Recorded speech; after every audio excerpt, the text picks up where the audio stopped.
নমস্কার। Hello friends, আমি দীর্ঘদিন পর লাইভে এসেছি। কতগুলো কন্ট্রোভার্সারি কোশ্চেন আমার সামনে দাঁড়িয়েছে। ম্যাক্সিমাম প্যারেন্টস এসে বলে যে আমি এই কোশ্চেনই দিয়েছি, আমার ছেলে মেয়ে অঙ্ক বুঝতে পারছে না, আমার বাচ্চারা সামটা বুঝতে পারছে না, এর কারণটা কি মাস্টারমশাই বলুন। তো আমি সবার কাছে খুব রিকোয়েস্ট করব একটা কথা, যারা কোচিং চালান বা যারা পড়ান তারা আমার থেকে অভিজ্ঞতা হতেই পারেন। তাদের কাছে একটা রিকোয়েস্ট, যদি আপনার ক্লাসের মধ্যে একই গ্রুপের মধ্যে 10 জন স্টুডেন্ট থাকে, তাহলে আগে তাদের কোনো রকম একটা এক্সাম নিয়ে জাস্টিফাই করুন।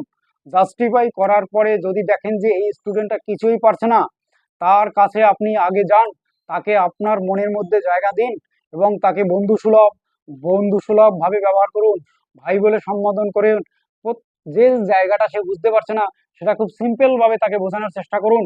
এবং সে যদি গেইন হতে পারে, তাকে যদি আপনি বোঝাতে সক্ষম হতে পারেন, তাহলে কিন্তু যারা